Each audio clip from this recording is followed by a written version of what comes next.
bertepatan dengan tahun baru 1 Muharram 1446 Hijriah. Kata Hijriah berarti hijrah. Sebagai tanda syukur kepada Allah SWT, kita akan membuka beberapa ayat di surat Al-Anfal tentang orang-orang yang berhijrah. Hijrah bukan pertama kali ke Madinah, tapi hijrah itu pertama kali ke negeri Habasyah. Sekarang disebut ya, Ethiopia dan Sudan. Mereka baru saja pecah. Dan inilah kekuatan media. Orang nggak tahu dan orang nggak ada yang kunut mendoakan negeri Sudan. Orang kunut doain Gaza, tapi tidak ada yang mendoakan negeri Sudan. Ini menyedihkan sekali. Ya, saya kalau orang ajak kunut cuma mendoain Palestina, saya bilang, saya tambahkan, kita mesti tambahkan Sudan, wa Burma, wa Suriah, wa Lubnan, semuanya harus tambahkan. Oleh karenanya doa kunut nazilah yang terbaik bukan menyebutkan nama tempat, tapi umum. Allahumma ansur man nasaraddin, itu cukup. Ya, wa khudhul man khadhalal muslimin, sudah, gak usah sebut nama tempat. Ya, wansuril mujahidin fi kulli makanin wahid, tolonglah ya Allah semua mujahid di semua tempat. Karena kalau kita sebut semua, emang di Indonesia kita nggak berjuang? Kita sedang berjuang juga. Kenapa antum nggak doakan mujahidin di sini? Mujahidin di Fatani, mujahidin di Burma, mujahidin di Kashmir. Apa? Medianya nggak bicara. Sudan sudah 2 kali hari raya, mereka tidak hari rayaan seperti kita. Mereka hancur-hancurnya hari ini. Semua negara Islam yang ada di Afrika sedang masalah. Kamerun, pernah dengar Kamerun? Itu lagi masalah. Pecah jadi juga. Nigeria, itu yang disebut Boko Haram, Masya Allah. Ya, kelompok teroris yang mengaku jihad, tapi mereka jahat. Nauzubillah min dzalik, membunuh sesama muslim. Sama seperti ISIS, ya. ISIS membunuh ulama banyak sekali. Salah satu yang mereka bunuh adalah ayahanda dari guru saya sendiri, Syekh Muhammad Sa'ir Ramadan Al-Muti, salah satu wali Allah dibunuh. Karena kekuatan media itu, mereka jadi anak-anak muda berjihad jadi jahat. Ya, ini PR kita, Bapak Ibu, pengurus masjid wajib memfasilitasi kajian-kajian yang bukan menginspirasi kejahatan, tapi menginspirasi jihad yang sebenarnya. Ya, amin ya rabbal alamin. Ya. Hadis yang paling masyhur tentang jihad ada 2. Pertama hadis niat, yang mana Sahih Al-Bukhari, Imam Bukhari dari Uzbek menjemput hadis ini ke Mekah. Ketemu gurunya bernama Abdullah bin Zubair Al-Humaydi. Al-Humaydi ini adalah khadam Imam Syafi'i. Khadam Imam Syafi'i, yang bawain kitab Imam Syafi'i, yang bawain sendal Imam Syafi'i, yang hidangin air buat Imam Syafi'i kalau lagi safar. Namanya Abdullah bin Zubair Al-Humaydi. Beliau punya kitab itu Musnad Al-Humaydi. Imam Bukhari waktu belajar kepada beliau, ya umurnya lebih kurang, ya masih belasan atau 20 awal. Jumpa di Mekah, ngaji kepada imam ini, dan imam ini pertama kali mengajarkan hadis itu, hadis innamal a'malu bin niyat. Ya, innamal a'malu bin niyat, sesungguhnya amal itu niat. Niat itu bukan nawaitu sawma ghadin, nawaitu al-ghusla li raf'il hadasi, itu namanya lafaz niat. Usolli fardhu subhi rak'ataini, itu lafaz niat, bukan niat. Bedakan lafaz niat dengan niat. Lafaz niat bagian dari conditioning, sedangkan niat itu fil qalb. Niat itu di dalam qalbu. Ahli fikih debat masalah kapan kita niat. Ada yang waktu ngangkat tangan, ada waktu takbir, ada yang sebelum takbir. Nah, itu karena mencoba membenturkan, menghubungkan antara yang zahir dan batin, tapi nggak tepat. Niat itu di qalbu dan dia muqtarinun bil fi'li, dia bersamaan dengan perbuatan. Salat itu fi'il, perbuatan. Perbuatannya apa? Takbir, mengangkat tangan, saat itulah niat. Adapun usolli sebelum itu namanya mengkondisikan hati masuk kepada niat. Ya, jadi boleh nggak sholat tanpa usolli? Boleh. Boleh nggak usollinya pakai bahasa Jawa? Ya, bahasa Indonesia boleh? Boleh, karena usollian itu cara ulama mendidik umat supaya mereka tidak main-main sebelum sholat.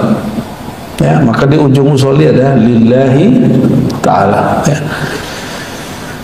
Hadis ini diambil oleh Imam Al-Bukhari yang masih remaja dari gurunya Al-Humaidi yang sudah mulai tua. Al-Humaidi dapat berkah berkhidmat kepada Imam Syafi'i dan Imam Ahmad mengaguminya. Apa kata Imam Ahmad bin Hanbal, pendiri mazhab Hanbali? Al-Humaidi imamun. Humaidi itu imam kita di Mekah. Selevel pendiri mazhab Hanbali mengakui beliau sebagai imam. Ya, itu karena kedekatan beliau dengan Al-Imam Asy-Syafi'i radhiyallahu taala anhu. Lalu di tengah hadis apa? Wa innama likulli imri'in ma nawa, faman kanat hijratuhu ila Allah wa rasulih fa hijratuhu ila Allah wa rasulih, faman kanat hijratuhu, ya, siapa yang hijrahnya ila Allah, kepada Allah. Hijrah maknanya apa? Berpindah. Allah itu bukan tempat, maka berpindah kepada Allah bukan pindah fisik. Pindah kepada Allah berarti berpindah pandangan qalbu, berpindah tujuan qalbu. Maka diartikan siapa yang tujuan dia hanya untuk mendapat ridha Allah. Ulaika yarjuna rahmatullah. Orang beriman dan mereka berhijrah, berjuang, mereka yarjuna rahmatullah. Yang mereka harapkan adalah kasih sayang, perhatian Allah. Maka orang-orang yang hijrah ini, hijrahnya dinilai kepada Allah dan Rasulnya. Pemaknaan hijrah yang di masa Nabi diajarkan dua. Jadi ada dua makna hijrah. Pertama, hijrah makani, hijrah tempat. Maka yang pertama tadi kita sebutkan, Nabi diperintahkan oleh Allah Subhanahu wa taala agar beberapa sahabat yang disiksa di Makkah untuk hijrah ke Habasyah, itu nyebrang laut. Kenapa Habasyah ini rajanya An-Najasyi itu seorang Nasrani yang taat, yang masih murni, Nasrani yang masih menyembah Allah dan tidak menyembah Nabi Isa alaihissalam. Maka dikirim ke sana. Tapi sebelum sampai di sana, karena dulu tidak ada sosial media, maka ada penyair-penyair ulung dari kafir Quraisy juga dikirim dan bersamaan sampainya. Apa yang dilakukan oleh penyair-penyair kafir Quraisy ini? Menyebarkan gosip di kalangan istana sehingga sampai di telinga Raja Najasyi. Apa isunya?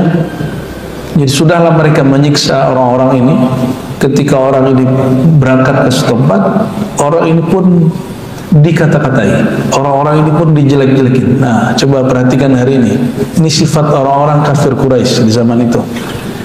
Kita melihat ada orang yang kita nggak suka, datang ke suatu tempat, karena kita nggak suka sama dia, tempat itu ada orangnya, kita datang duluan, kita kasih, hati-hati, ini orang sesat, ini hati-hati, ini orang jahat, ini hati-hati, ini orang, nah gitu.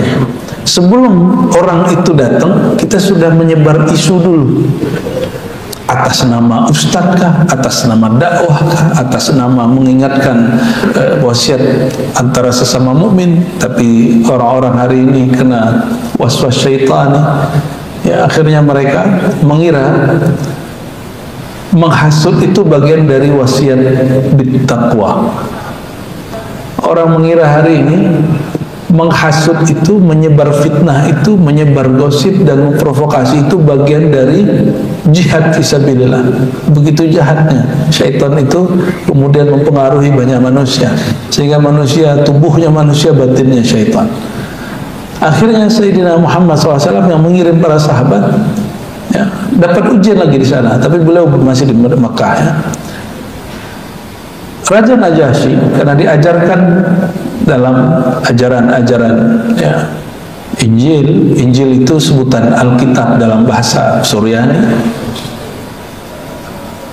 agar tidak berprasangka kepada orang, menebar kasih kepada orang. Akhirnya Raja Najasyi mengatakan, ayo kita buat majelis, kita perdengarkan apa ajaran yang diajarkan si Sang Muhammad, sehingga mereka, orang-orangnya, hijrah ke tanahku.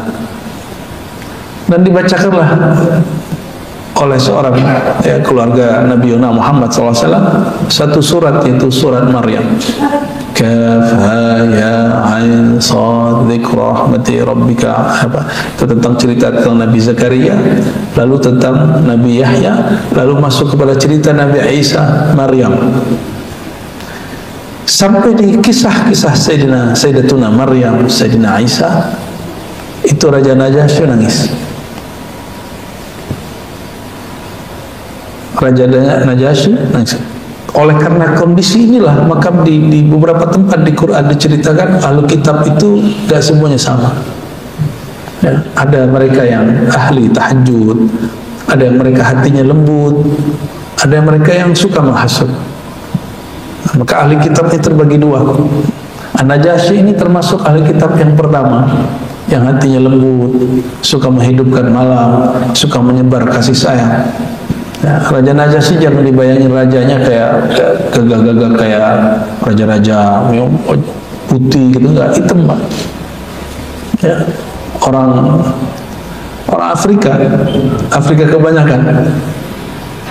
Akhirnya beliau, keluarga Nabi ini, ya, masih Ahlul Bait Nabi, dan semua rombongannya sekitar 12 orang atau berapa orang yang di rombongan itu mendapat tempat yang cukup, ya. Dan ini untungnya sahibul baitnya mengerti ilmu ma'rifat, mengerti adab bersyariat. Jadi kalau orang digosipin gak langsung kemudian percaya. Tapi hari ini banyak orang langsung percaya dengan kabar-kabar yang ada di sosial media. Ya, sekarang Bapak kalau datang setempat, ya, mungkin ada orang nanti ngabarin, si anu nggak bener, si anu itu orangnya jahat, si anu orangnya. Was-was itu akan membuat sahibul bait, teman kita di sana, sahabat kita di sana, akan was-was bertemu kita. Dan ternyata hari ini lebih mudah, cukup dengan, ya, Facebook, cukup dengan Instagram, cukup dengan kalau arti sosial media itu dengan orang-orang itu, dengan mereka dengan YouTube, TikTok dan segala macam. Ya. Baik, akhirnya mereka pulang juga, balik ke Mekah. Lalu Nabi SAW nunggu lagi. Ternyata ada perintah baru, hijrah gelombang berikut. Tapi sebelum hijrah gelombang yang kedua, beliau ternyata 3 tahun, bahkan di riwayat yang lain 5 tahun sebelum hijrah, itu diperjalankan dengan satu perjalanan yang kita sebut Isra. Ya, jadi Isra ini bagian dari hijrah. Ini jarang orang mengaitkannya. Dari mana kita tahu? Di Sahih Bukhari, di bagian hadis Isra, Sayyidina Muhammad SAW mengatakan, ketika aku menaiki Buraq, lalu Buraq itu terbang melangkah sejauh mata memandang, dan tempat pertama yang dia berhenti, itu tempat, kata Sayyidina Jibril, ya Muhammad, ini tempat engkau akan hijrah kepadanya. Jadi Nabi Muhammad SAW sudah diberi bocoran hijrahnya mau kemana. Jadi nggak milih-milih pakai ini. Maka gerakan kerohanian Nabi SAW bukan gerakan tebak-tebakan, bukan gerakan intelektual murni, tapi dia adalah gerakan ruhaniyah murni yang ditafsirkan oleh akal. Jadi apa kata Sayyidina Jibril? Ya Muhammad, ini adalah tempat engkau dan kaummu hijrah kepadanya. Itu tempat yang Nabi turun, yang jadi masjid hari ini, Raudhah. Jadi itu sudah ditandai oleh Sayyidina Muhammad SAW, Sayyidina Jibril waktu Isra. Disebut penandaan hijrah. Jadi ditandai dulu tempatnya sebelum hijrah. Ada ilmu begitu, Pak. Ya. Nah, itulah ilmu Nabi Muhammad sallallahu alaihi wasallam. Ya. Dan masalahnya yang kedua adalah hijrah. Ya, kita sekarang lagi ramai bicara tentang Gaza, Palestina. Ya. Tolong dibedakan, Al-Quds bukan di Gaza, Al-Quds di Palestina, dan Gaza bagian dari Palestina. Kita doakan saudara-saudara kita di sana. Amin ya rabbal alamin. Tempat itu Nabi juga datang ke sana, dan semua para nabi berkumpul di sana. Jadi alasan kita cinta kepada Al-Quds itu karena tempat itu berkumpul reuninya rohani semua para nabi radhiyallahu alaihi wassalam, dan semua para nabi ini salat di belakang Nabi Muhammad sallallahu alaihi wasallam. Itu ada Al-Quds.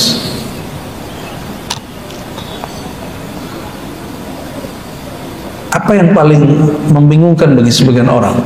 Nabi Muhammad SAW mengatakan, marartu bi qabri Musa fa idza huwa yusalli fi qabri. Aku melewati kubur Sayyidina Musa dan aku lihat dia sholat di dalam kuburnya. Sampai di Al-Quds itu ada lagi. Dan semua para nabi ada di belakang Nabi Muhammad SAW. Dulu Nabi Musa berdoa, ya Allah, jadikan aku umat nabi umat akhir zaman. Kata Sayyidina Jibril, sudah ada nabinya, bro. Ya. Terus gimana? Berdoalah sesuka. Makanya Sayyidina Musa mengatakan, ya Allah, jadikan aku umat akhir zaman, umat Nabi Muhammad SAW. Dan semua nabi menjadi umat Nabi Muhammad SAW dengan cara mereka sholat di belakang beliau di malam Isra. Ya. Jadi makmum Nabi Muhammad sallallahu alaihi wasallam. Maka seandainya Nabi Isa turun, Nabi Isa tidak bawa syariat sendiri. Beliau sudah pernah sholat di belakang Nabi Muhammad SAW. Artinya beliau sudah menjadi umat Nabi Muhammad sallallahu alaihi wasallam. Namun di hadis Bukhari yang tadi kita bacakan, siapa yang hijrahnya kepada Allah dan Rasulnya, hijrahnya akan sampai kepada Allah Rasulnya. Tapi siapa yang hijrahnya lid dunya yusibuha aw imra'atin yankihuha fa hijratuhu ila ma hajara ilaih. Jika hijrahnya karena urusan lain, ya, hijrahnya karena dunia, hijrahnya karena mau menikahi seseorang, maka dia akan sampai. Dulu itu ada janda cantik namanya Imrul Qais. Itu hijrah karena perempuan ini hijrah, atau perempuan ini ada di Madinah, maka laki-laki biasa bapak-bapak ini kalau canda kan ngomong janda mulu. Aku aja Pak ya, betul nggak? Jujur Pak ya. Padahal sudah punya gitu. Tapi kalau canda begitu. Ya. Kita kenal ada seorang kiai itu kalau ceramah nyebut kata janda sampai 50 kali. Ya. Itu representasi daripada semua cara berpikir laki-laki umum. Ya. Suka iseng masalah ini, padahal berani juga enggak. Yang ngomong doang. Perempuan ini cantik sekali. Dan para sahabat mendengar, oh si Imrul Qais hajarat ya, atau fil Madinah, ada di Madinah. Maka mereka kemudian ingin semuanya berangkat ke Madinah. Maka Nabi kemudian kasih tahu, siapa yang hijrahnya karena si doi, maka dia akan dapat yang diniatkan, menikahi lawan jenis. Siapa yang nikahnya karena ingin merubah nasib, ingin merubah nasib, tadinya susah di Mekah, ingin kemudian cocok tanam atau berdagang di Mekah, di Madinah, sampai insya Allah. Tapi beliau mengatakan, siapa yang hijrahnya karena Allah, untuk Allah, pasti sampai. Kalimat hijrah di sini Nabi SAW mengajarkan, berarti hijrah itu ada dua jenis. Al-hijrah ar-ruhiyah, hijrah ruhani. Yang kedua hijrah ya, makaniyah, hijrah tempat. Hijrah tempat ini kenapa dihitung tempat? Karena dia sebenarnya tidak pindah kepada Allah. Dia justru pindah ke setempat dan niatnya hanya untuk menikah, niatnya untuk berbisnis, berniaga. Ya. Sedangkan yang pertama ini yang disebut oleh Sayyidina Ibrahim, inni muhajirun ila rabbi.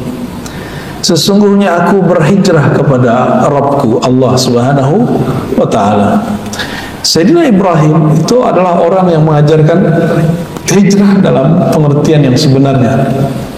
Beliau pindah dari Babilonia, pindah ke daerah Harran. Di Babilonia ada Namrud. Namrud umur 400 tahun, tidak pernah sakit, mengajarkan bahwa dirinya Tuhan dan juga semua berhala ada Tuhan. Maka Sayyidina Jibril mengajari Sayyidina Ibrahim bahwa ini syirik. Bukan berarti Sayyidina Jibril harus menghancurkannya, tapi karena beliau punya sifat namanya futuwah. Futuwah itu muda, maka beliau buat sebuah skenario, seluruh berhala hancur kecuali berhala yang besar dan goloknya ditaruh di leher yang besar. Ini kecerdasan seorang Sayyidina Ibrahim yang masih muda. Ketika beliau diadili oleh Namrud, hei Ibrahim, engkaukah yang menghancurkan semua Tuhan-Tuhan kami? Tuhannya dihancurkan. Ini lucu juga tuh.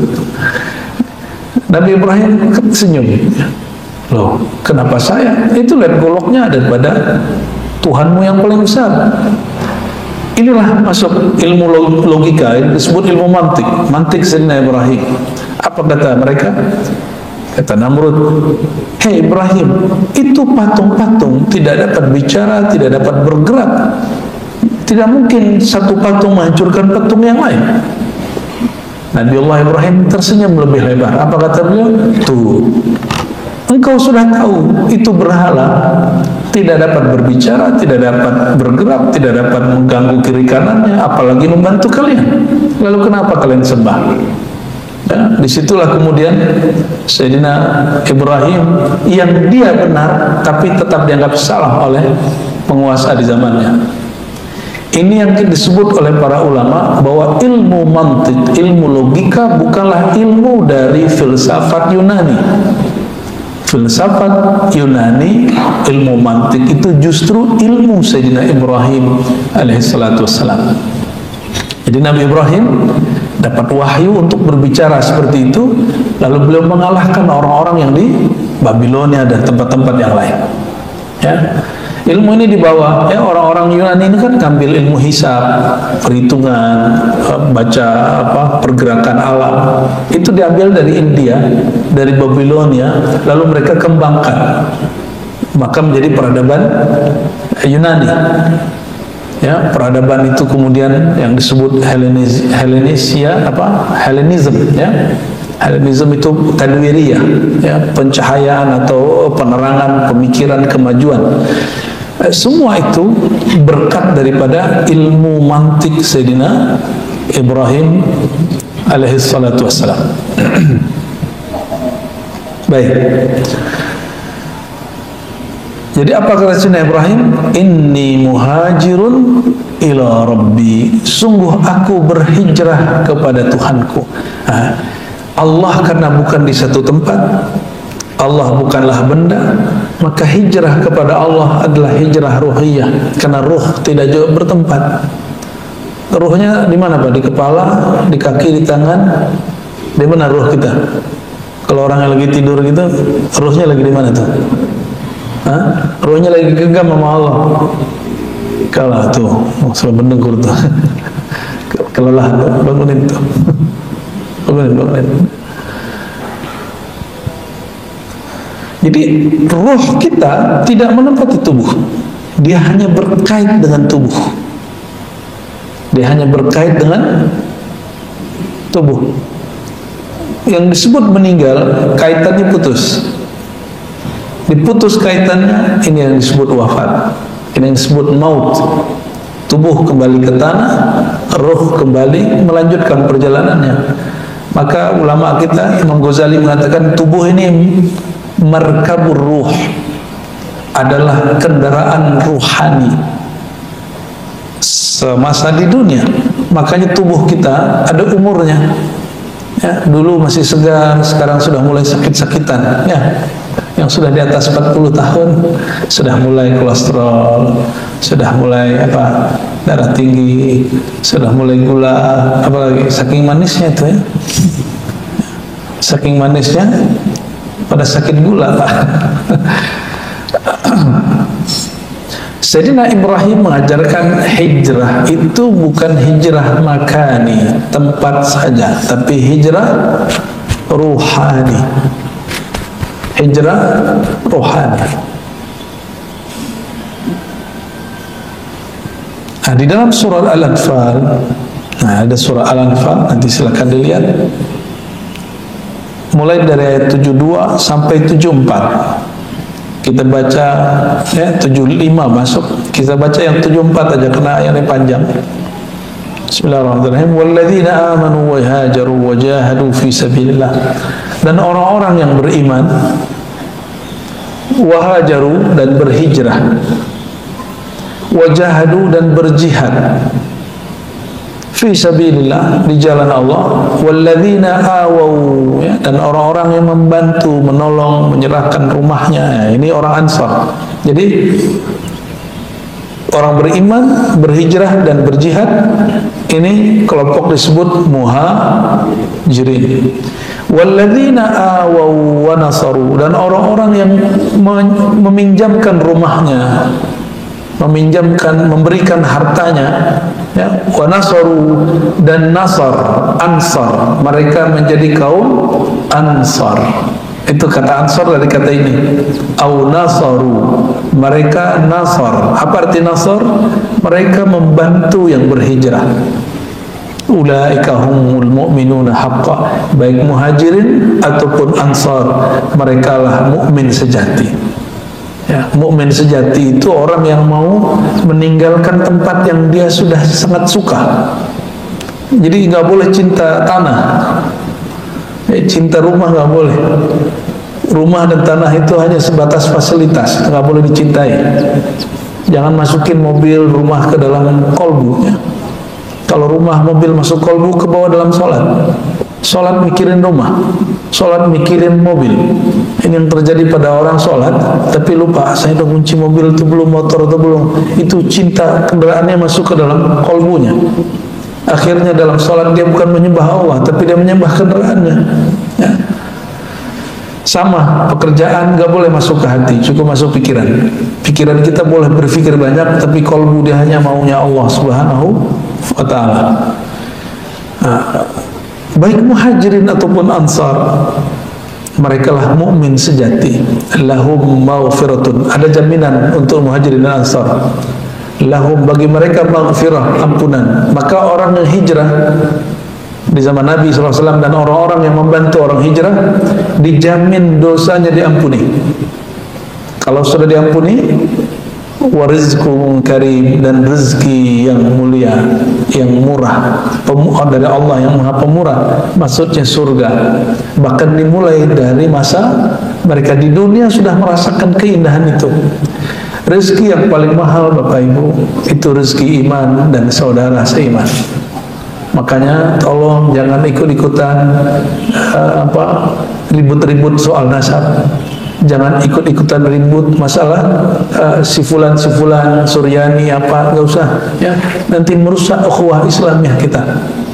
Nggak usah ribut-ribut masalah itu. Siapa yang ikut-ikut ribut, coba tinggalkan. Ini ruhul hijrah. Semangat hijrah adalah semangat menyatukan orang yang beda suku, beda kulit, beda tradisi, beda kota, kemudian menjadi satu dalam nama Allah Subhanahu wa ta'ala. Ini yang disebut lahu maghfiratu wa rizqun karim. Mereka diampuni oleh Allah. Nah, ampunan kita sudah jelaskan kemarin. Maghfirah itu artinya delete, ya.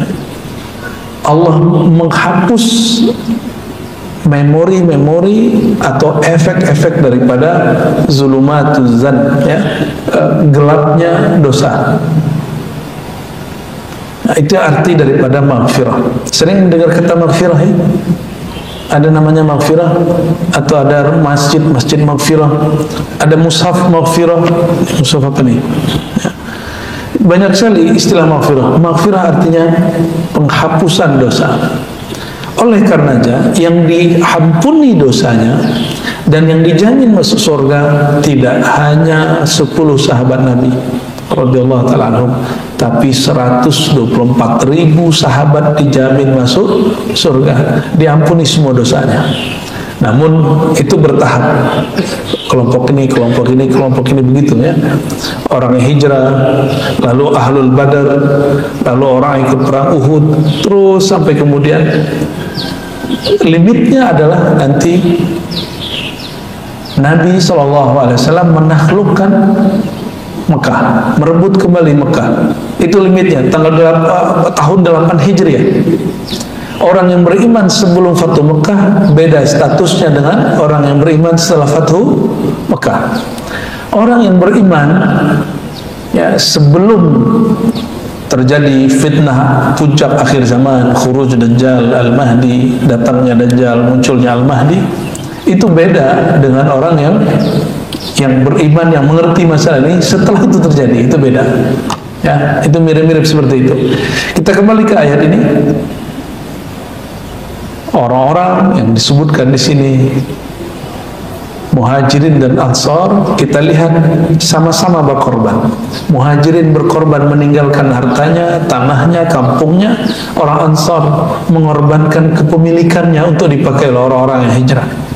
Inilah yang kemudian berhasil Nabi SAW lakukan, menyambung jalinan kasih sayang. Maka di ayat berikutnya disebutkan faulaika wa ulul arhami ba'duhum aula bi ba'din. Jadi disebut mereka ini orang-orang yang sudah tergabung kepada kasih sayang Allah Subhanahu wa taala. Saya dapat satu ungkapan dari guru-guru kita. Saudara seiman itu kadang lebih kuat daripada saudara senasab. Ya, saudara seiman kadang lebih kuat daripada, bahkan pasti lebih kuat daripada saudara senasab. Ya, kita doakan orang-orang yang sedang bertengkar masalah nasab, Allah islah kalbu mereka, amin ya rabbal alamin. Semoga nanti ada kiai-kiai yang karismatik, ada habaib-habaib yang karismatik, ada zuriat-zuriat oleh semua yang karismatik yang mengislah anak-anak muda yang sedang bertengkar ini ya. Amin ya rabbal alamin. Lalu hadis ya, ini bagian ujung yang mau saya sampaikan ya, tapi nggak tahu ini panjang atau tidak. Nabi SAW mengatakan la hijrata ba'dal fathi. Jadi setelah para sahabat hijrah dan Nabi hijrah ke Madinah, di Madinah itu Bapak Ibu, Nabi hanya 10 tahun. Tapi di tahun ke-8 Nabi SAW diperintahkan untuk merebut kembali Mekah. Anehnya apa? Ternyata perintah itu sudah ada bersamaan dengan haji dan umrah 2 tahun sebelum itu tahun ke-6 Hijriah. Maka tahun ke-6 Hijriah ini ada yang sering saya ceritakan tentang konflik antara kafir Quraisy, lalu menyebabkan Nabi mengalah, lalu ada sahabat Nabi yang membentak Nabi Muhammad SAW. Ya. Kenapa Nabi SAW dibentak? Karena sahabat itu berpikir kalau kita benar, kita mesti menang. Sedangkan Sayyidina Muhammad SAW tidak berpikir kalau Anda benar, tidak mesti selalu menang. Anda harus ngalah dulu gitu, menang dulu dari diri sendiri. Kisah ini disebut dengan kisah Hudaybiyah. Terjadi di Bukit Hudaybiyah, lembah Hudaybiyah, yang kira-kira hanya 15 kilo atau 10 kiloan dari pusat kota Mekah, dari Ka'bah itu. Bayangkan orang bawa senjata sudah mau pergi umrah, dan itu sahabat Umar udah bawa hadiah untuk keluarganya yang ada di Mekah, karena Sayyidina Umar berhasil berdagang di Madinah, tapi tidak boleh masuk. Itu Mekah udah kelihatan, tapi nggak boleh masuk. Gergetan nggak Pak? Ya, orang kalau demo itu langsung rusuh itu. Ya. Ternyata karakter begitu sudah ada pada Umar. Karakter itulah yang kemudian dijinakkan oleh baginda Nabi Muhammad SAW. Jadi jangan dikira Nabi Muhammad SAW ketemu sahabat-sahabat itu baik-baik semua. Enggak. Sahabat itu beragam tabiatnya. Itu yang kemudian dididik oleh beliau sampai mereka menjadi al-insan al-kamil, an-nafs al-mutmainnah, jiwa yang ideal. Walhasil apa yang terjadi? Terjadi konflik di antara sahabat. Ya, kalau kita ini benar, kita mesti ngalahin. Kita bawa senjata, jumlah kita banyak. Ya, ditegurlah Sayyidina Umar oleh Sayyidina Abu Bakar. Ya, karena dia membentak Sayyidina Muhammad sallallahu alaihi wasallam. Maka jangan heran jika ada pejuang-pejuang hari ini atas nama Islam, kalau nggak belajar bab ini, mereka akan terus-terusan membentak guru-gurunya. Karena guru-gurunya lebih santai, lebih rileks, mengerti bagaimana isyarat-isyarat dari Allah. Mereka nggak sabar. Anak-anak muda ini nggak sabar. Ya. Mereka membentak gurunya bukan dengan kata-kata yang menyakitkan, tapi sekarang membentak gurunya dengan takdir. Ya. Mulai muncul, ya, anak-anak muda ketika dia ada suatu perjuangannya yang nggak sesuai dengan gurunya dia kemudian dibentak. Bentaknya bagi takdir. Ya. Allahumma sholli ala Muhammad. Nah, jika itu terjadi, saya khawatir api-api Khawarij mulai muncul di umat Nabi Muhammad SAW. Khawarij ini kelompok yang menjadikan gerakan politik sebagai bagian dari iman. Maka beda politik dengan dia beda iman. Ini perhatikan. Itu ajaran siapa? Kelompok Khawarij, musuh Sayyidina Ali, musuh semua sahabat Nabi radhiyallahu ta'ala anhu. Ciri-ciri mereka apa? Menjadikan politik bagian dari iman, maka beda politik, beda iman. Dan itu bukan ajaran Islam yang dibawa Nabi Muhammad SAW. Politik bukan bagian dari iman. Politik bagian dari muamalat. Kalau iman di qalbu, kalau muamalat pada zahir kita, jangankan bab muamalat, ibadat pun kita beda. Ya. Subuh pada kunut, ada yang nggak kunut kan di sini? Boleh nggak? Nah, apakah itu beda iman? Apakah beda iman? Enggak, kita nggak beda iman. Kita hanya beda cara beribadah, tapi tujuannya sama. Kenapa beda perjuangan politik dianggap beda iman? Nah, ini spirit hijrah. Spirit hijrah apa? Jangan sampai beda politik, beda pergerakan kita kemudian menganggap orang beda iman dengan kita. Ya, ini kita ulang-ulangi ya. Sebelumnya saya pernah diundang ke suatu pesantren, ya. Pesantren itu kiainya almarhum, ya, semoga Allah mengampuni, Allah firlahu, mengancam santri-santrinya, beda coblosan nama saya, beda politik, bukan santri saya. Sampai kejadian begitu, Pak. Itu kiai nggak tahu siapa yang racunin dia. Ya mungkin itu lagi euforia orang buka sosial media, si kiai baru mengerti buka WA dan YouTube. Dikira semua yang masuk ke grup itu benar. Ini mohon maaf Bapak yang sudah di atas 50-60, kami punya masalah dengan sosial media. Sulit sekali ngasih tahu hoax kepada orang yang sudah tua. Ya. Sulit sekali Pak. Kita dikasih, Pak ini hoax. Enggak, ini ada ini Islam kok, ini Islam ya. Ini jemput nama Islam, ini percaya. Ya, bahkan sekelas ada ya salah satu ya, orang yang paling terkenal dalam dunia seni musik dulu pernah berkomentar di TV One, apa katanya? Semua di internet kan sudah benar, sudah valid. Nggak ngerti dia. Sekarang ikut-ikutan ngomongin asal. Nah, sayang sekali ya. Nah, Bapak Saudara bukan Allah.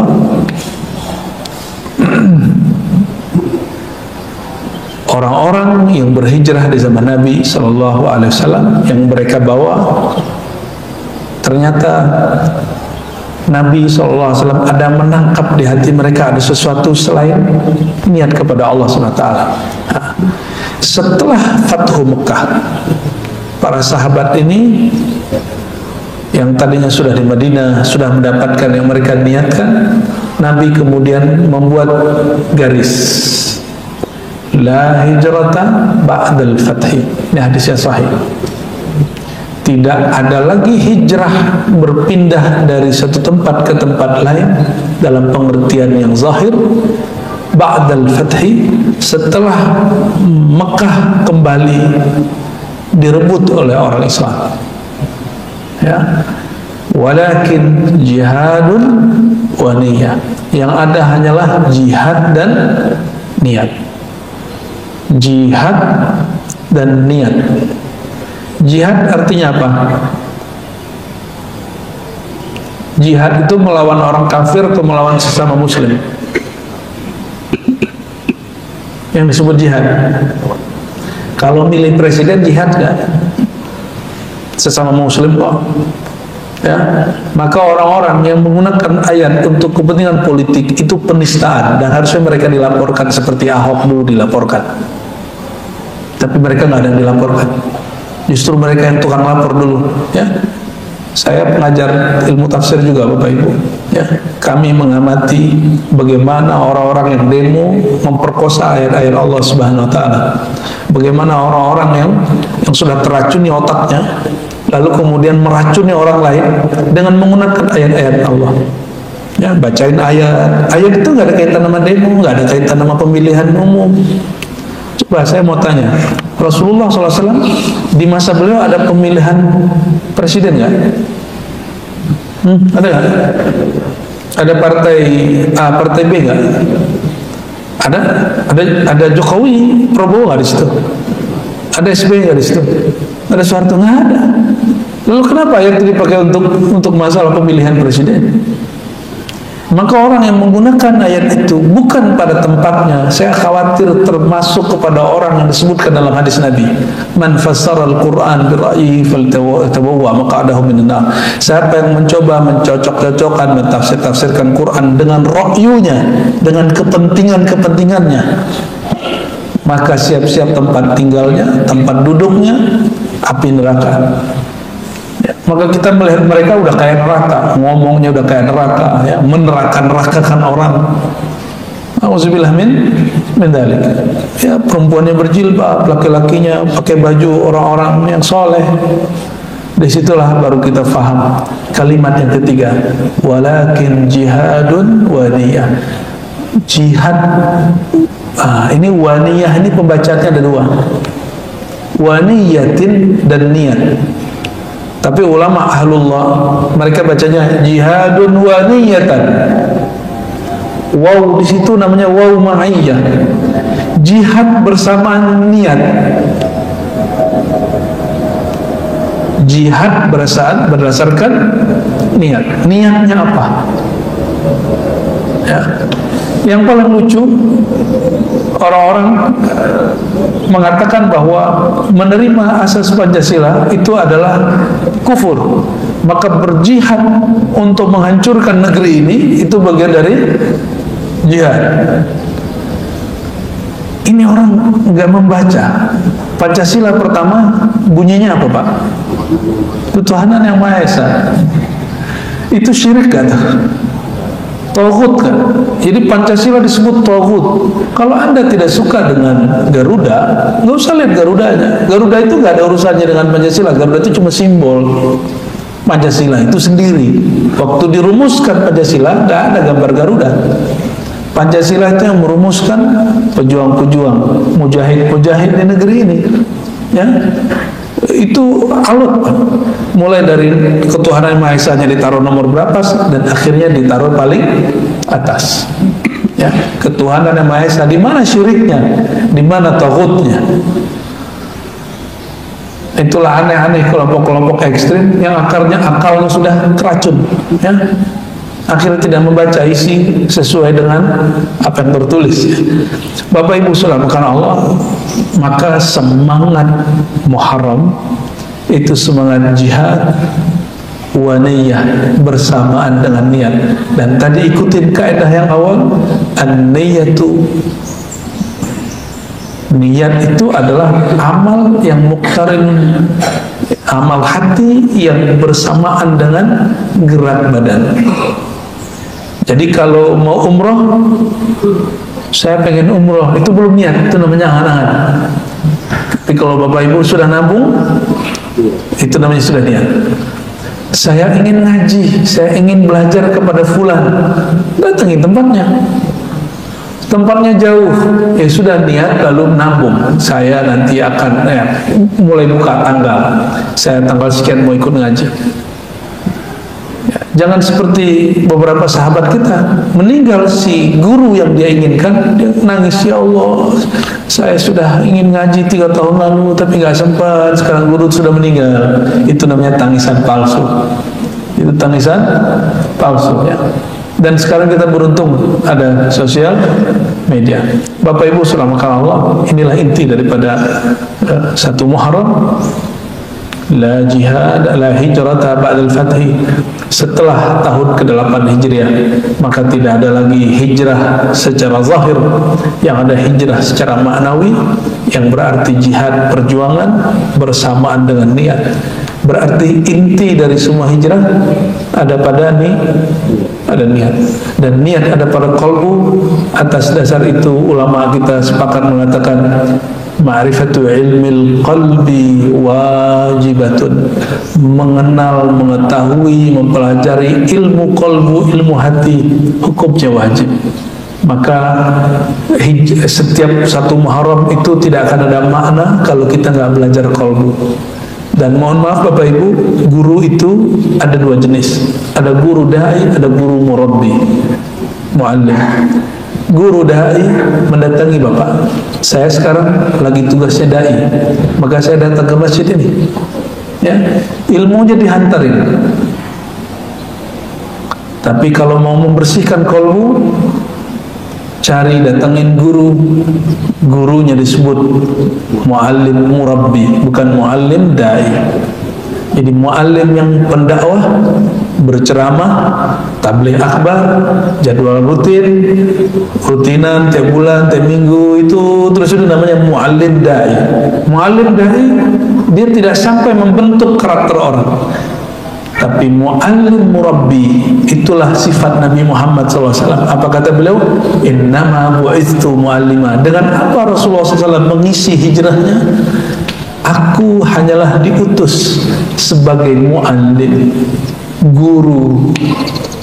Muallim di situ terjadi murabbi, orang yang mentarbiyah, mendidik, membentuk jiwa para sahabat. Bayangkan lagi soft-soft begini, orang yang sudah senior dibandingkan sahabat lain, namanya Abdullah bin Mas'ud, kakinya agak sedikit maju.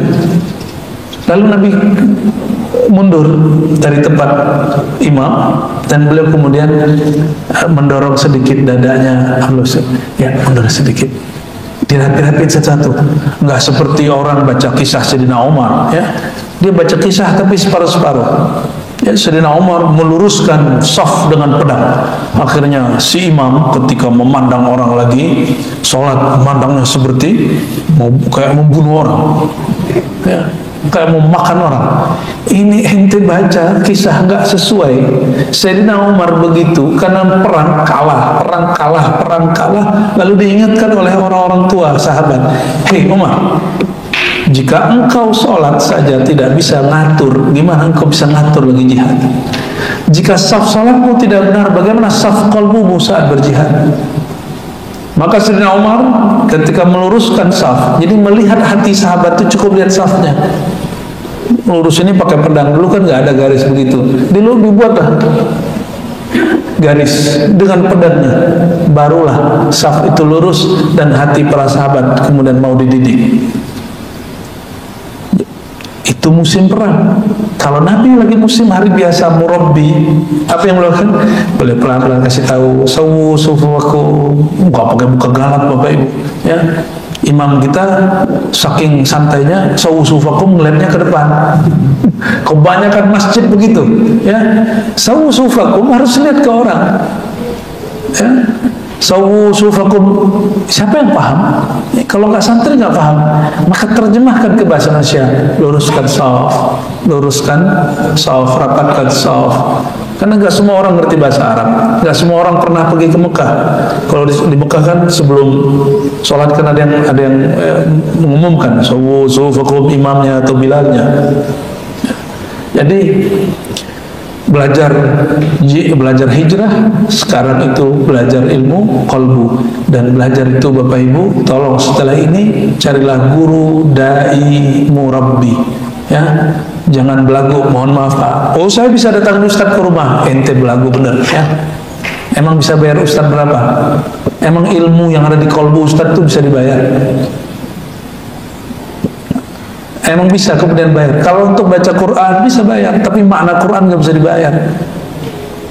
Ya, baca Quran, ngajarin pakai qiraati, ikra, betul bisa dibayar. Ngajarin irama Quran bisa bayar, tapi makna Quran itu nggak bisa dibayar. Nur Quran nggak bisa dibayar.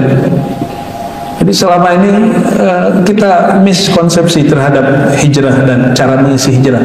Jadi hari ini apa yang kita lakukan? Kita mengisi hijrah. Tolong setelah ini cari guru, datangin mereka. Jangan hanya mendatangkan mereka ke masjid atau bisa mendatangkan mereka ke rumah. Ya, para sahabat mendatangkan Rasulullah ke rumah bukan mengajar. Ini perhatikan. Mereka mendatangkan Rasulullah ke rumah untuk mendapatkan berkah. Bahkan ada sahabat ini yang paling levelnya low, ekonominya paling rendah, sahabat Ibnu Ummi Maktum, sahabat yang nggak bisa melihat, artinya dia nggak bekerja.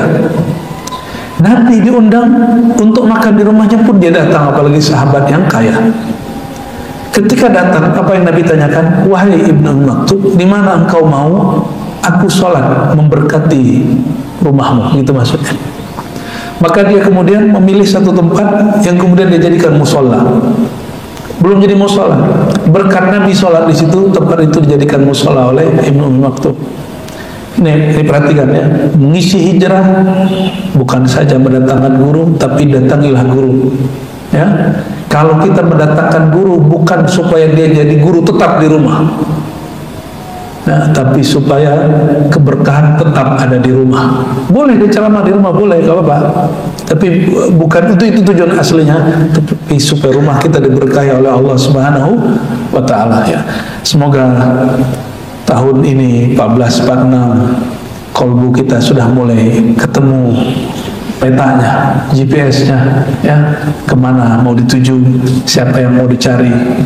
InsyaAllah kita masuk kepada hijrah ruhiyah. Amin ya rabbal alamin. Wa sallallahu ala sayyidina Muhammad. Subhanakallahumma wa bihamdika asyhadu an la ilaha illa anta astaghfiruka wa atubu ilaik.